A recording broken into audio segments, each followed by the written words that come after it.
We had a client that we worked with, and she was really struggling with profitability. She kept raising tuition. She actually did 3 tuition increases within a 15-month cycle, and she still could not catch up. So I helped her work with our 6 money leaks in schools, and she only used 3 of the 6 money leaks and cut her expenses by 50%. 50. She did not fire anyone, she did not slash any of her programs, and she did not work more hours. Again, the 6 money leaks are not hacks or spreadsheets. These are patterns. They are small decisions that feel so normal that your school does, but they quietly drain your school's profit. So if you've ever wondered why you're working so hard, but still not seeing the return, this is your first step to clarity. Click the link in the show notes and find out what it's actually costing you.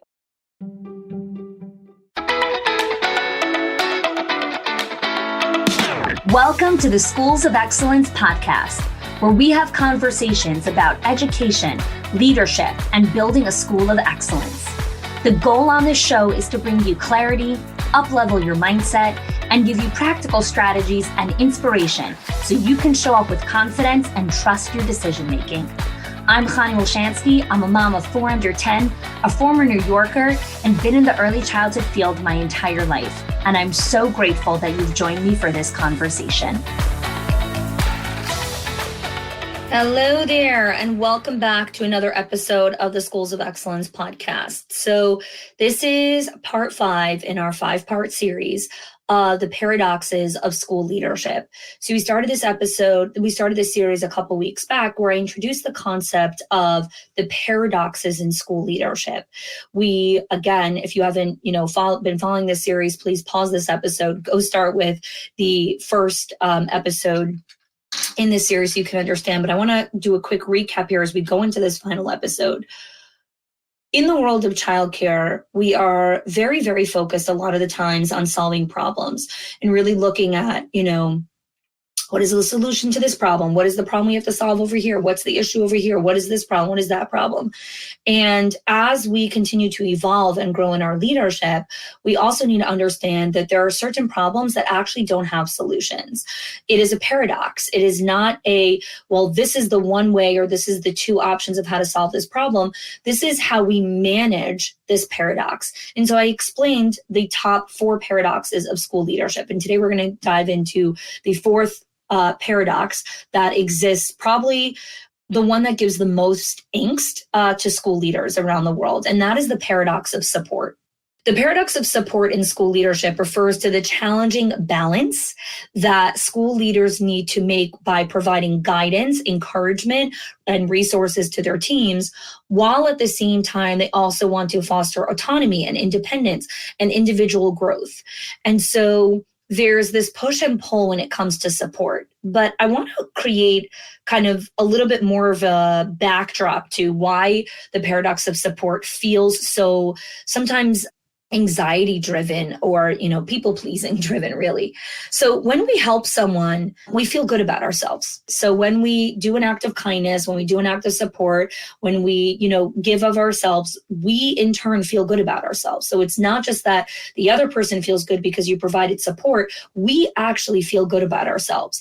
And we like to feel good that we are good people and that we're making a difference in the world. And so while seeking support is natural, doing so with an awareness of its impact on others is really the mark of true wisdom and compassion. So knowing how your support impacts the person that you're supporting is the sign of wisdom, discernment, and true compassion. Because what we need to understand is that all support is not created equal. So sometimes supporting someone is actually hurting that person. And when we think of support sometimes in the realm of childcare, we look at it from this utopian perspective of of course, everyone wants support and support is amazing for everyone and we should give as much support as we possibly can. Not true. There are actually components that we actually need to look at. So when we look at the perspective of ensuring that our pursuit of support actually contributes positively to the lives of the people that we are supporting is what we're going to be discussing today. So let me help you understand some of the, opposite side, like the, opposite sides of the same coin when it comes to support. So there's dependency versus empowerment. So when we provide excessive support to our teachers, to our leadership teams, we create a culture of dependency, where the staff becomes so reliant on your help that they struggle to develop their own independence. They struggle to develop their own problem solving skills, right? Look at the balance of, the concept that many of you are familiar with like helicopter parenting, right? Where it's like their parents are too involved in their kids and providing too much guidance and too much support and too much step-by-step instruction that the kid becomes paralyzed. They actually have no problem solving skills, no conflict resolution skills, no social skills, no self-confidence.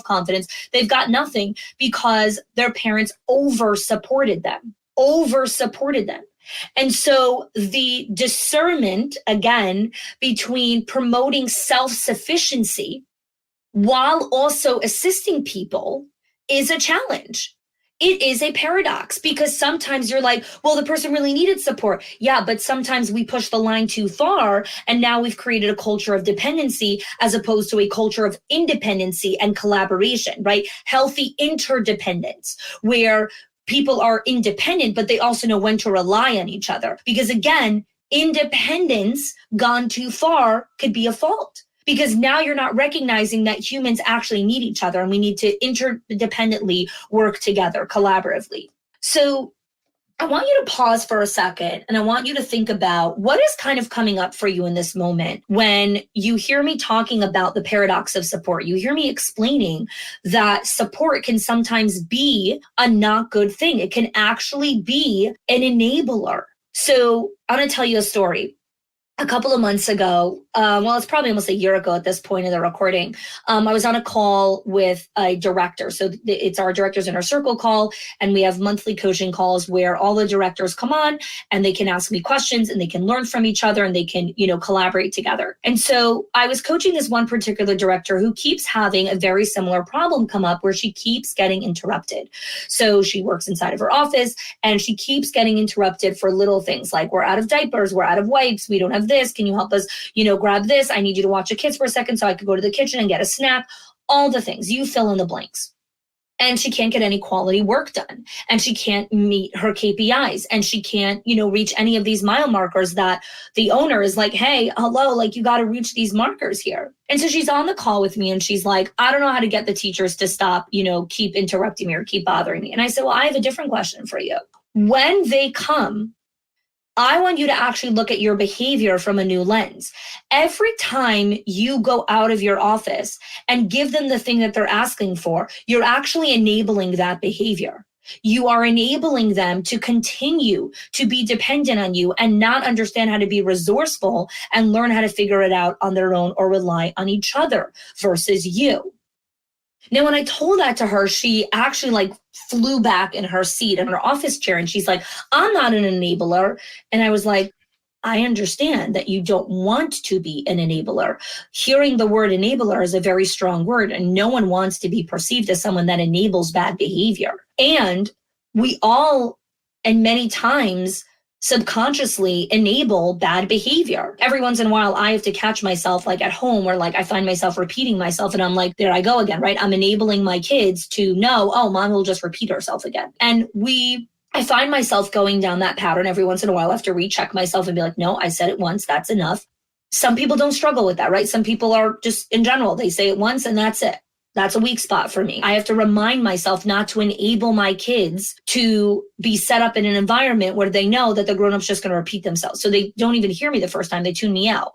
So now let's go to your childcare facility for a second and look at what behaviors are you enabling through the mask. I'm using air quotes for those of you that are not watching the video, through the mask of support. So you are enabling poor behaviors and bad habits, but you think you are a glorious savior because I'm supporting them, I'm showing up for them, I'm giving them everything that they need. When did giving someone everything that they need, or you think that they need, when did that become the glorious end all of being a director or being an owner? Whatever happened to scrappiness or letting people try to figure it out on their own, or intentional opportunities for people to learn from their mistakes? You're robbing people of their learning cycles. How did you get to where you are today? A lot of it came from failure and learning from your mistakes and your learning cycles. Every time you jump into support, you create a culture of dependency, which creates a culture where people do not know how to use their brain and think for themselves. And then you come back and you keep saying, people aren't using their brains, people aren't thinking for themselves, people aren't, using their critical thinking skills. Well, you've actually designed that unintentionally, but you've designed a culture where people are taught, I don't have to use my brain. All I have to do is rely on the support of the leader. And let's go a step further. Dignity and autonomy. The paradox of support really involves preserving an individual's dignity. So sometimes we can have this well-intentioned support, and it really inadvertently undermines a person's sense of agency and self-worth and their own dignity. Again, I always like to create context like outside of the childcare space. So there's like, in the world of charity, there's like all these different levels of giving charity. And so one of the highest levels of giving charity is actually teaching someone the skill or giving them the tool that they need so they can make the money on their own, right? So that they don't need to rely on handouts, and doing that in a way that really preserves the person's dignity and their own agency in their life, right?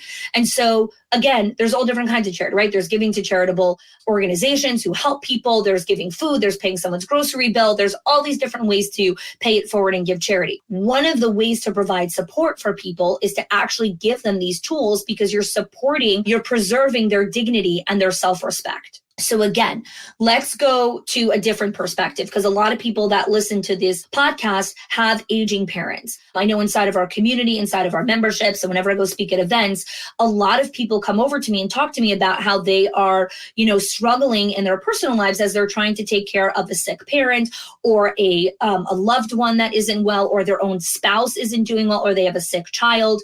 And so they are providing support for a loved one. But let's look at this in the context specifically of aging parents, because this is a conversation that, if you do any research, it's been talked about to death. And we're going through this on a personal level with Mayor's parents, when we're really looking at, as our parents age and they need more support, right? Physical support. They can't move around as much. They maybe need more cleaning help, or they need, someone to do the grocery bill or clean out the car, or, physical walking from place to place. There's all different kinds of support that older people need as we age. And this is so important, because this is not a but, and parents want to keep their self-respect and their dignity and their own self-pride. And it is such an arduous journey as children try to provide support for their aging parents while ensuring that their parents' dignity and respect and their own agency is preserved at the exact same time. And it can feel paradoxical in nature. So now let's go to the childcare space, because this happens inside of childcare also. You can have a teacher who is a veteran teacher, who has been in your sphere for 15, 20 years, or even 5 years. And they have always been the teacher who really knew how to effectively manage a really challenging classroom. They always had great resources and great tools and all of this kind of stuff. And now all of a sudden they're finding themselves specifically in this new era of leadership inside of childcares, where child behaviors are at an all-time high. They are completely different than anything anyone's ever seen before. And now you have a veteran teacher who is feeling very insecure about her standing inside of the classroom, because she's like, I don't really know how to deal with this. And you're coming from a place of, I want to provide you support. I want to give you resources. I want to give you tools. And she keeps pushing you away. And you're like, I have everything for you. Just take it. Why is she pushing you away? Well, now hopefully you'll get some context. This is the paradox of support, where we can provide support for someone, but are we doing it in a way that preserves the person's dignity, that preserves the person's own agency, that preserves the person's standing and status inside of the school or amongst their peers? This is so important to understand how status and social standing and veteran and how veteran teachers, how their standing impacts how they reach out for support. So the way that you provide support is so critical depending on who you're talking to. And I'm going to give you some ideas at the end of the episode. Where else do we see the paradox of support? Long-term versus short-term goals. So balancing short-term assistance with long-term goals can sometimes be challenging because short-term support might be necessary where you have to kind of step in immediately. And we want to make sure that it doesn't hinder the long-term well-being of this individual and their own ability to take care of themselves, to use their network, to reach out to the other teachers in their, teaching circle. So again, sometimes we come in and we solve an immediate problem, but we create a whole new heap of other problems as a result of going from the only short-term lens, which is again why support can feel paradoxical in nature. Because when we're going to provide resources and support, we have to look at it. Am I providing short-term support? Does this sabotage the long-term support that we're trying to do? So you'll see this in business all the time. And our company, battles this consistently in all departments. Like we have short-term needs. Do those sabotage the long-term goals and the long-term vision of the company? Sometimes it does, sometimes it doesn't. You have to look at each thing. Context matters. Context matters. This is one of the reasons why when I go do leadership days or I do coaching and consulting with schools, the perspective that I bring is nuanced depth. You have to have nuanced depth when you're providing support and coaching, because there is not a one-size-fits-all response. It really depends. Let's look at a couple more. Maintaining high expectations versus recognizing people's personal limitations. This is possibly one of the biggest ones that I spent so much time coaching on when I'm working one-on-one with individuals or when I actually go into the schools and work with the staff hands-on and get inside their circles, or when I'm, coaching clients on group calls. Maintaining the high standards, not expectations, maintaining the high standards inside of the organization while recognizing a person's limitations, right? So great leaders and leaders who are listening to a Schools of Excellence podcast have high standards for their teams, right? And they're really pushing for high levels of excellence inside of their organization. However, we also need to recognize that people have limitations and people have challenges that they face as they're trying to live up to particular standards. And so discerning between what are the practical limitations of this person versus how they impact company standards is the paradox of support. So you can have a super high standard for how you guys communicate with families, or your high standard for how you set up invitations to play for the children, or your standards for how you run events inside of your company, or your standards for how you do, email communication or any form of written communication with families. And then you have people that are driving those standards, because I always say, people break organizations more than any standard or SOP or process or technology or financials or environment or the government. People break organizations. Okay. So when you have a high standard inside of your organization, which you should, standards are really important. They are different than expectations. Standards. We want high standards, but then we also have people that come in, and not every person has the same skill set, the same mindset, the same upbringing, the same ecosystem that they're coming from. And so the way that they move and operate within those standards is going to look vastly different than the person sitting next to them. And so I did a whole training on this inside of our membership, actually, on how to manage your own capacity while you're managing your team's capacity, right? Because this is what it's all about. You have a certain capacity for managing stress, for managing, pressures that come at you. And then you have people that are next to you and they're like, I can't handle that, right? Well, the standard is that we want people to handle certain pressures or certain stress levels when you're inside of childcare. There are certain stressful, acupuncture points inside of an organization. And sometimes it conflicts with what the person's personal capacity is. And so when we're providing support, again, it can feel paradoxical in nature, where we have this high standard and then we have this person that can't live up to the standard. And you're like, well, I'm providing with them all these resources. How come they can't live up to the standard? Well, again, that goes back to you planted the seed and now you're screaming at the seed, why aren't you a tomato yet? Well, you just planted the seed like 4 hours ago. It's not going to be a tomato now. It takes time. And then what happens in the paradox of support is we start to look in other directions. So this is very, very dangerous. Okay. We start looking in other directions. So we start pouring support into a particular individual and you're not seeing the instant results. You're not seeing, the instant gratification that you're looking for. And so you start looking at other things. You start looking at other teams. You start talking to other owners who have this person or this unicorn that they hired or this thing or that thing. And you're like, oh, maybe I have the wrong person. The grass is greener where you water it. I will say that again. And if you're driving, pull over and write it down or come back to this minute mark and remember this. The grass is greener where you water it.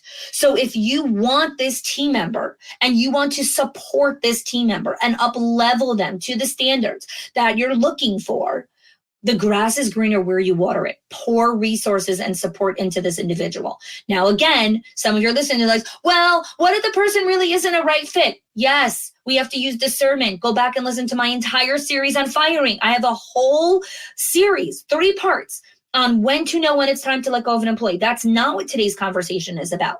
Today's conversation is about support. And so when you're looking at a high standards inside of organization and managing the limitations and the human capacity of people, we have to look at where are my people, what support do they need in this moment, and how does it line up with the company's higher standards? Now that you kind of understand the lay of the land when it comes to the paradox of support, what do we actually do? What are some practical ways of how we actually work within this? So I'm going to give you a couple of things to look at. Number 1, when you're managing the paradox of support, is ask yourself your motivations. So when you are about to jump out of your seat and go do something for a teacher, or you're going to sit down and pull an all-nighter for someone, or you're about to sit down and do a collaborative working session with a group of staff or whatever it is, and you're providing support, always ask yourself, what is your motivation? Why are you going in to provide this support, right? It's so important to be clear on what's driving that, because energetically, you're going to show up differently when you understand your intention. Are you showing up to provide support with this person because you are afraid they are going to leave? And so you are providing support from a place of lack? Is very different from when you're showing up to provide support because I want to invest in my people. I know that watering the grass where I want to see it greener is a powerful, powerful shift. And so that is why I'm pouring into my people. So the way that we navigate the paradox of support is knowing our motivation before we jump out of our seats and go and do whatever it is that we want to do for this particular person. The other way that we navigate the paradox of support is knowing our people, right? So that is where the regular check-ins come in of how are you doing? And you're checking it up against, right? So you're putting it up against where the person was the last time that you spoke. So there's always a baseline that you're operating from. So you create the baseline when the person gets onboarded, and then you're looking at that baseline of like, how has the person grown? What other support do they need? Do they need a different kind of training? Do they need to go to a conference? Do they need a particular course? Do they just need time to actually practice and implement what it is that you're teaching them, right? What are the things that are actually needed with this particular person? So that's where the regular check comes in. And the last thing is, and this is where like really understanding what mentorship is, tailored specific mentorship plans. So tailored specific mentorship plans are something that I teach really in depth inside of our owners group and our legacy groups, because mentorship is very different from training. Mentorship involves running very specific practice drills. The check-ins look different in mentorship. Mentorship is not checkbox training. It's a whole different game. And most people think that they're providing mentorship and coaching when they're actually just providing more glorious training. And there is a very big difference between mentorship and training, mentorship and coaching, mentorship and consulting. It's very, very different. And I teach that extensively inside of our programs because no one else teaches it. Because mentorship involves a commitment to the person that you're mentoring on a very different scale than training someone does. So if you're listening to this and you are like, I need mentorship plans for my team, I need to create individualized mentorship programs that really, really tap into what the person needs to practice, what drills they need to run, how they need to respond to situations, how I check in with them to check where their emotional thermometer is, where their mindset has shifted, where their mental acuity is up leveling. All of these things are trackable, measurable, observable, and repeatable. Like you can do all of these things, but you have to know how to create a mentorship plan. So if you're interested in that, click the link in the show notes. You can fill out an application, see if you will jump on a right fit call, see if it's a good fit for you to join on the program so you can learn how to actually implement these things inside of your organization. So let's recap here. The paradox of support is the challenge that leaders need to work through as they provide guidance, encouragement, and resources to their teams while fostering autonomy, individual growth, and self-trust. And so I hope that you enjoyed our entire series on the paradox of support, all the different elements that we've worked through over the past couple of weeks. Thank you so much for joining us in this series, and we'll see you next time. If you are loving the Schools of Excellence podcast and have gotten any value out of it for your school, I would love if you can do two things for me. One, subscribe to the show so you never miss an episode. And two, can you please leave us a review? Reviews help other school leaders know that this is the place to learn how to build a school of excellence. And I would be so grateful if you can do that for us. Your help and support makes this show to be able to be listened by the thousands of other school leaders all around the world. Thanks so much for listening, for giving us your time and attention each and every week, and I appreciate that you have joined us.